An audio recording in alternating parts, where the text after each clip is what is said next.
let's see if this thing works. Excellent. I have to say that I'm very impressed. Those of you who were at 2017 saw my closing speech, and yet here you are again. I'm very pleased with that. It falls upon me to close this symposium and try and, I guess, encapsulate, so what have we just been through for the last 3 days? It's daunting for me. It's been a very excellent symposium. And I base that on a number of things, not only the quality of the presentations, etc., but on the fact that you are all still here after day 3 in the afternoon. You know, we had a very technical vibration session previously, standing room only. That's somewhat amazing to me, and you know, the rest of it. The theatre session was very well attended as well. At a lot of these symposiums, the last session, quite often sort of people fade away. But you haven't, so thank you for that, and it's testament to the quality of the conference. Conferences provide us an opportunity to do, in my view, 3 things. First one is improve our knowledge. So there's technical presentations, and that improves our knowledge. They let us network. We make new friends, we make new colleagues, and we renew past acquaintances. And for me personally, that's been a delight for this symposium. You know, the buzz that's happened during the breakout periods and the networking sessions has been tangible and positive. The final thing, though, is it lets us reflect upon our values, our actions, our decisions, the outcomes we've achieved, and the challenges ahead. In my experience, the latter is the most difficult to do in your day-to-day. It's, you know, in practice, you're all bursting to get back to your offices now, or your pre-conference activities for those of you going to TCCP. But I'm going to just hold us up a little bit and just do a bit of reflection for us. So our theme, Safe EO for the Warfighter through Innovative Technology and Culture, it's a little wordy, I've got to be honest. And not particularly revolutionary, if I take that, and I don't want to burst the team's bubble, but past Pararis have touched on those themes. You know, we've talked about the warfighter, we've talked about innovation, we've talked about safety and culture. Certainly safety's been a consistent theme. So how come this conference has, in my view, been one of the best? Now, my sample size is significantly larger than Arthur's, so I've got a broader perspective. So let's wonder what that is. So in my view, the first one is the sense of purpose or the urgency that's associated with our work. CJC commented or posited the question, have we taken our eye off the main game? Dr. Davis from ASPE burst a lot of our morale bubbles and certainly isn't going to get the Morale Officer of the Year award.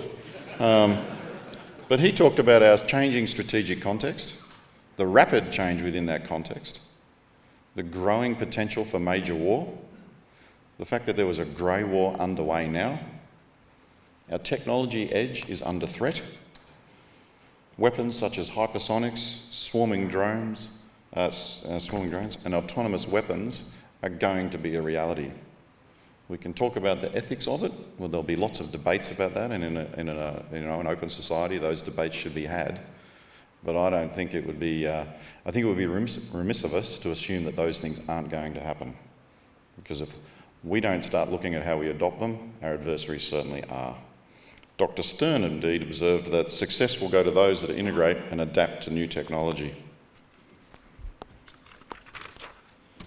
Our surety of supply and the resilience of our capabilities are being pushed to the forefront. When not that long ago, the accepted dogma for us was to drive towards efficiency and reap the dividends, or the peace dividends, associated with the end of the Cold War. A number of presentations have discussed the challenges associated with upgrading our infrastructure, increasing our munitions stockpiles, increasing industrial capacity, and rebalancing our research and acquisition efforts towards weapon lethality and performance. These are real issues that we are dealing with now, and part of that is the amount of investment that we're seeing, certainly in the Australian context and around the world, into these things. It's a bit exciting.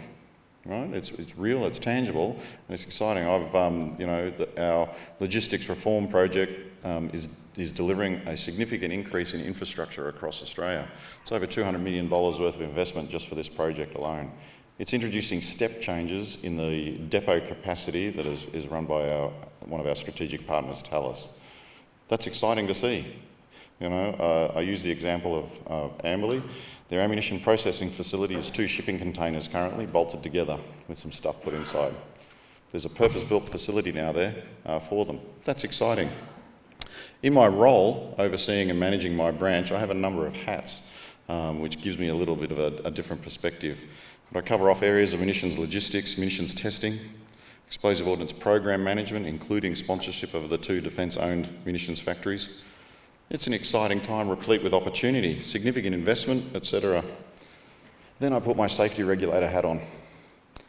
I'm not so keen on excitement when I wear those hats, when I wear that hat, I've got to say.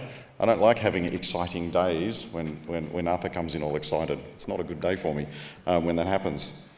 And a number of our presentations have talked about various aspects of effective regulation, and the need for such regulation and assurance to be focused on supporting the warfighter. And at the end of the day, it's all going to boil down to risk management. We've got a process for risk management, so I won't go into that. Naturally, we have a process. We do like processes. But let's get down to what are the brass tacks. We're in an inherently dangerous game. Explosives are inherently dangerous. People will try and tell you they're safe. They're kind of safe, but at the end of the day, there's a demon locked up in a canister of some sort, and once you let the energy out, that's it. All bets are off. Thierry Chiapello talked about a couple of aspects. 1, support the decision makers, and 2, were the advice providers, so the quality of advice. We've had some philosophical discussion about decision makers. Who are they? What's their role? Do they know what their role is? How do we educate them? Decision makers need to understand their advice, weigh it up against their operational context and their obligations, and make a decision. And indeed, one of the questions was, do we have the right culture within our decision makers about that? I would argue yes, but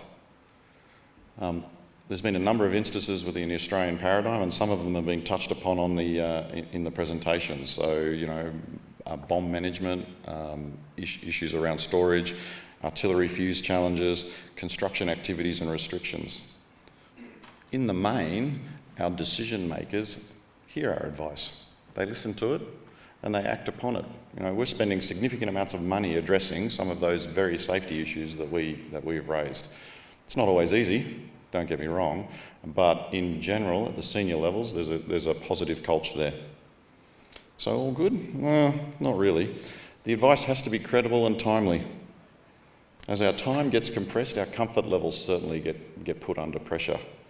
A significant number of the presentations talked about our context, talked about compressed timeframes, talked about new technologies. So for us, that challenge is going to be, how do I give credible, timely advice that we're comfortable with to inform those decisions? The key thing is going to be people. I was trying to do some back-of-the-envelope numbers there about how many EO experts have we got in Australia.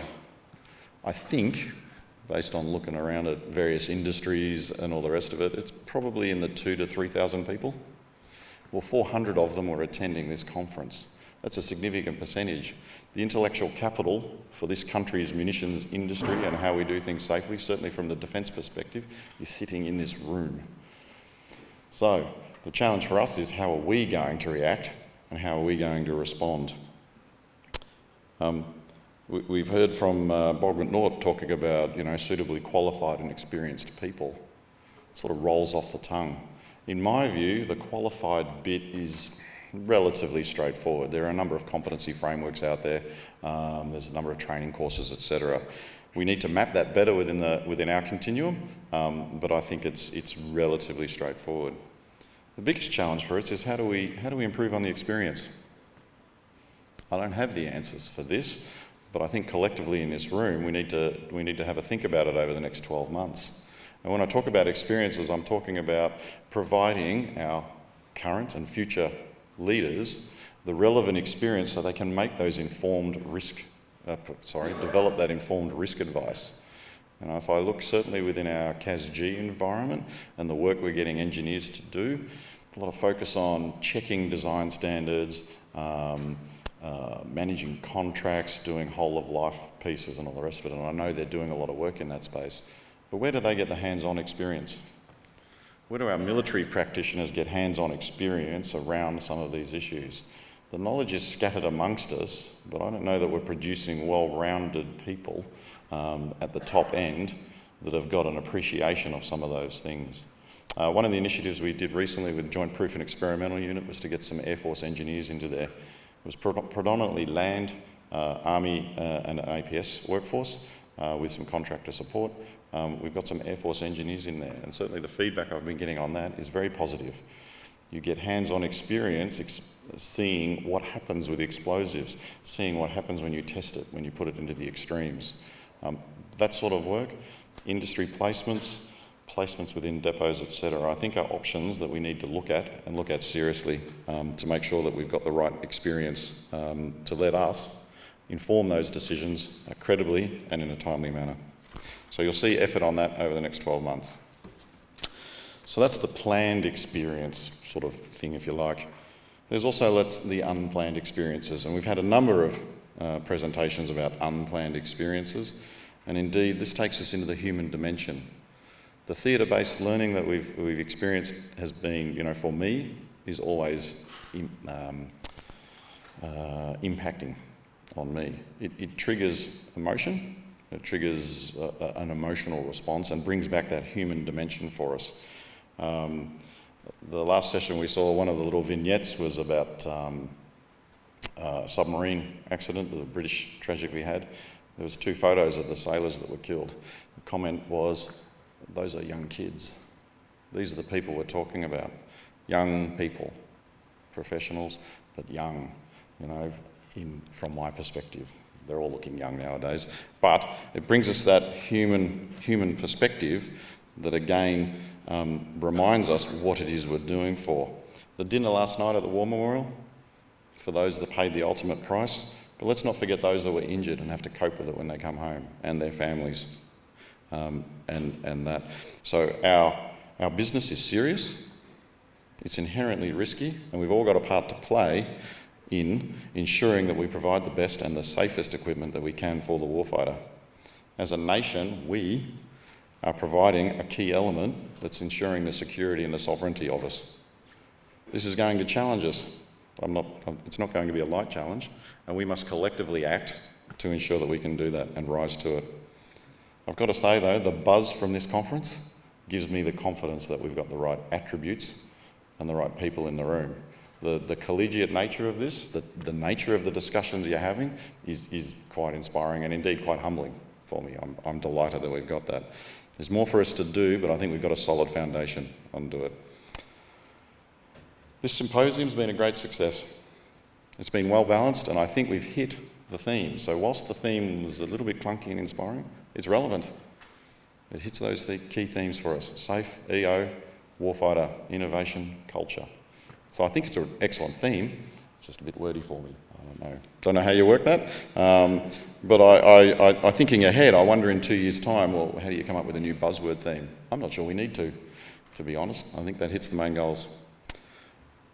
Arthur's already given all of the thanks. Before I finish, I'd like to give my personal thanks to all of you. You have all put in significant effort into the symposium. The presenters in particular have put a lot of effort into those presentations, and I appreciate that. You've disrupted your work to come and do this. You've disrupted your family lives to come and do this. That is a significant investment, and I thank you for it. I look forward to working with you into the future. I've got another 12 months in posting, which is great for me. I think it's useful for the organisation because there's a number of things in play that we need to do, and I expect I'll be in the community after that, as many of my peers have been. Thank you for your time. It's been a great success. Arthur, good job, well done. Last time I finished and I didn't really know what to do, so at my speech for those that were there, so this time I'm going to finish and get back to work. You guys, it's time to go. Thank you.